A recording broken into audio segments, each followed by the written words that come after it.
یہ ہمارے جو دو ڈاگ ریٹائر ہوئے ہیں یہ ہمارے ساتھ 2016 سے کام کر رہے ہیں. یہ اس کا نام کیو؟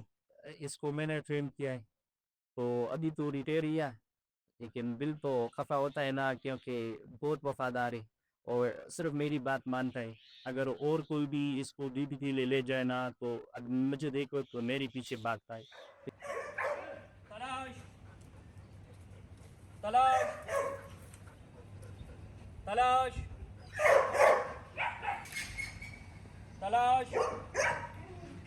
یہ دوسرے تنوں میں انہوں نے آپریشن کیا ہے، اسلحہ برآمد کیا ہے، اور اس کے علاوہ دلدل تانے کے علاقے میں 5 کلو بارود پکڑا ہے، اور ڈی خان میں بھی 2 کلو بارود پکڑا ہے. ریٹائر ہو چکے ہیں لیکن یہ ہمارے ساتھ بطور احساسہ ادھر رہیں گے، اور ہم جس طرح یہ اور ڈاگے ہمارے ساتھ اس کی دیکھ بھال کرتے ہیں، خوراک وغیرہ، تو اس کی طرح اس کا بھی ہم خیال رکھیں گے مرتے دم تک یہ ہمارے ساتھ رہیں گے. یہ ہمارے ہیرو ہے. ان ڈاگس کی میکسیمم عمر تقریباً 11-12 سال ہوتی ہے، اوسطاً 8 سال اس کی عمر ہوتی ہے. 8 سال کے بعد اس کی سننے کی حس بھی ذرا کمزور ہو جاتی ہے، جسمانی طور پر بھی یہ کمزور ہو جاتے ہیں.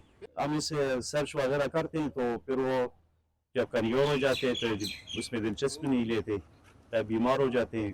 یہ دیگر نسل کے ڈاگز ہے، اور اس کی ٹریننگ 6 مہینے سے شروع ہوتی ہے. جب 6 مہینے کے بچہ ہو جاتا ہے تو اس کی ٹریننگ شروع ہو جاتی ہے. 6 مہینے اس کی ٹریننگ ہوتی ہے، تو 1 سال میں یہ ٹریننگ مکمل کر چکا ہوتا ہے. اس کے علاوہ اس کو ہم یہ فیڈ دیتے ہیں، یہ امپورٹڈ ہے، باہر سے آتا ہے چائنا سے. اس کا تو پینشن وینشن نہیں ہے، بس اس کا بینیفٹ یہ ہے کہ یہ ہمارے ساتھ مرتے دم تک رہیں گے، اور یہ اس کو خوراک بھی دیتے ہیں، اس کی ٹریٹمنٹ بھی کرتے ہیں، گرومنگ وغیرہ سب. جی یہ گرومنگ کرنا نہلانا یہ اس کے ٹریننگ میں شامل ہے. اس کے ساتھ میل ملاپ زیادہ ہوتا ہے تو اس کے ساتھ میرا اس کا درمیان رابطہ مضبوط ہو جاتا ہے. اس نے میرے ساتھ بہت وفاداری کی ہے. یہ دوسرے ہینڈلر کے ساتھ کام نہیں کرتا جب مجھے دیکھ لے. 2017 میں نے یہ ٹرین کیا، اور 2017 سے لے کے ابھی تک یہ میں نے میرے ساتھ ہی میں اس کو مختلف جگہوں پر ڈیوٹی کے لیے لے کے جاتا ہوں. تو بس یہ میرے ساتھ ہوتا ہے، اس کا خیال کرتا ہوں. دیکھو کس طرح نام سے بیٹا ہے، یہ اس کی وہ مثال ہے.